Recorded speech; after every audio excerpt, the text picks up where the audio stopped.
I have my daily reader for January, and of course, I already started it.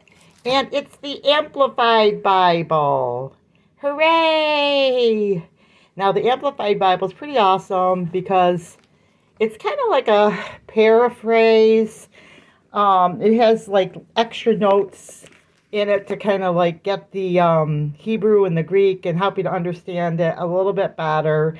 I know that when I was a kid, it was like, ooh, the Amplified Bible is like such a great thing because it has like I guess from my understanding, it was like that had like the original languages in the parentheses and stuff to help you understand it. But I don't back me up on that. I have to, I'm not exactly sure. But it was a big thing. So this one has like intros and stuff. But what I'm doing is I'm not reading the intros or anything. I'm just reading straight through as much as I can. I have another Amplified Bible just like this, just because the goal is to finish it in a month and then start on the next Bible. Now, if for any reason I don't finish my Bible, I will probably just let it be and get a new one and just put this in the stash that I give to people when I give it away. So you can finish your Bible actually before a month is out.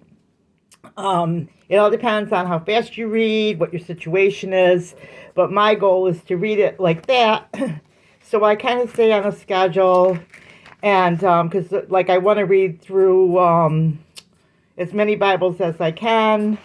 But I can get, like at the end of the month, it's like just put it in the stack and grab another different Bible and read and just kind of go through it that way. So that's kind of where I'm at with it. What are you playing with? It just sounded funny. She's playing with something over there. So anyway, I started writing in some, and I mark every single word, every single line, and most of the things that I read, usually because it's noisy and things around my house, and that helps me to concentrate, and it's just how I roll. In the back of this Bible, too, they have different things, but you can read your entire Bible in a month by reading 2 hours and 15 minutes a day.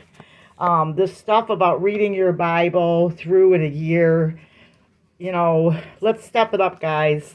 I heard one person say, this way I can't take the blame for it. It's baby stuff to read your Bible through in a year.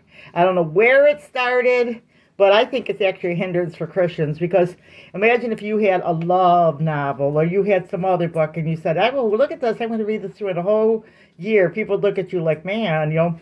But the Bible, if you break it down, is probably about 1,000 to 2,000 pages. You can say to yourself, I read a 100-page book a day or this or that.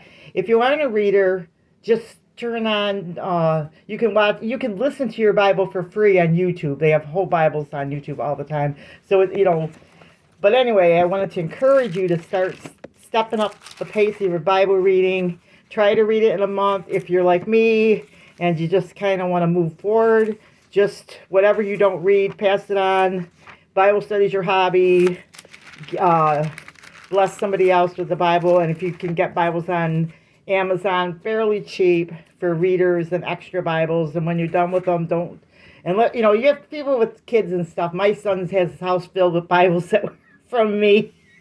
So it's like he won't take anything usually unless it's something special.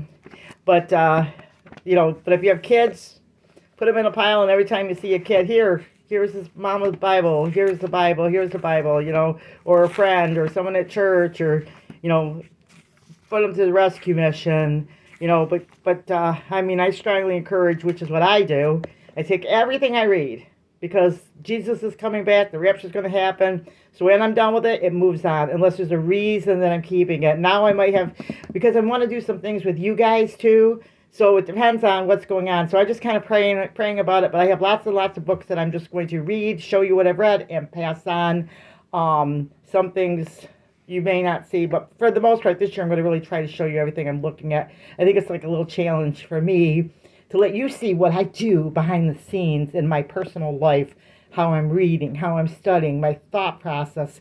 Because this might help some of you in your personal journey and how you're going. Now, I hesitated to say this, but I feel like it just came to my mind again, so I'm going to tell you this. I don't know what you call my personality type, but I'm kind of, I know one guy called me a jackrabbit, in the work field.